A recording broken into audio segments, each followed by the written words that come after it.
ঘরের লুকটা আজকে একটু চেষ্টা করব অন্যরকম লুক দেওয়ার জন্য। কারণ একরকম দেখতে, দেখতে কেন জানি আর ভালো লাগছে না। হ্যালো এভরিওয়ান, আসসালামু আলাইকুম। গুড লাইফ থেকে আমি সাথী নতুন আরেকটা ব্লগে সবাইকে স্বাগতম। কাছে দূরে যারা দেখবেন অবশ্যই দেখার শুরুতে একটা লাইক দিয়ে দিবেন। সাপোর্ট করে সাথে থাকবেন নতুন, নতুন ভিডিও পেতে। একটু সমস্যার কারণে আপনাদের সাথে গত ২-৩ দিন ধরে কোনো ভিডিও আপলোড দিতে পারছিলাম না। তো আল্লাহর রহমতে হয়তো কিছুটা আরকি সমস্যার সমাধান হইছে। তাই আপনাদের সাথে আবারও ভিডিও শেয়ার করতেছি। শুরুতেই দেখতে পাচ্ছেন সোফার কাভারটা অনেকদিন ধরে আরকি পাতা ছিল। উঠাবো আজ না কাল এরকম করতে, করতে বেশ অনেকদিন হয়ে গেছে কিন্তু উঠানো আর হচ্ছে না।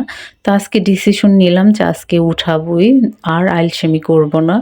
তো উঠানোর পর দেখতে পাচ্ছি অনেকটা ধুলা জমে আছে। শুকনা কাপড় দিয়ে শুরুতে ধুলাটা আরকি সরিয়ে নিলাম।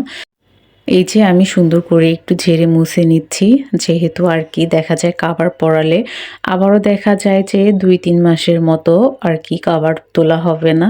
সেজন্য সুন্দর করে আমি একটু ক্লিন করে নিচ্ছি, কারণ অনেক দিনের জন্য কাভার পরাচ্ছি সেজন্য। এবার আমি এই যে ন্যাকড়াটা সুন্দর করে আর কি ধুয়ে একদম পানি শুকিয়ে নিয়েছি, যতটা সম্ভব চিপিয়ে নিয়েছি যাতে গায়ে গায়ে আর কি কোনো রকমের পানি আর কি ওই রকমের চপচপে না, সুন্দর করে নিগড়ে তারপর আমি হালকা আর কি ভেজা কাপড় দিয়ে আমি সুন্দর করে ফ্যান ছেড়ে তারপর কিন্তু আমি মুছে নিচ্ছি যাতে সাথে সাথে শুকিয়ে যায়। যদিও বার্নিশ করা জিনিস ভেজা কাপড় দিয়ে মোছা একদমই ঠিক না, কিন্তু আমার এত পরিমাণ ধুলা পড়েছিল যে আমি না মুছে আর পারছিলাম না। আর এখানে তো দেখতেই পাচ্ছেন আমার কাজে সাহায্য করছে আমার বাবাটা। ছোট বাবাটা অনেক দুষ্ট হইছে, আমাকে একদমই কাজ করতে দেয় না।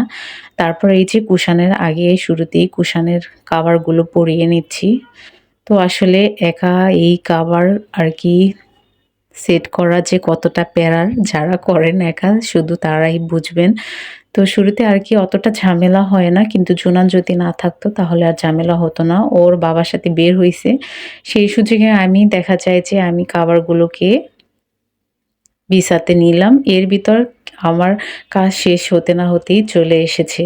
তো এই যে আমি সবগুলো কাভার আর কি নিয়ে নিলাম, আর কি সেট করে নিলাম। এবার আমি ফোমগুলো দিয়ে সুন্দর করে সেট করার পর কুশান, তো দুঃখের বিষয় হলো কুশান একটা খুঁজে পাচ্ছি না কাভার।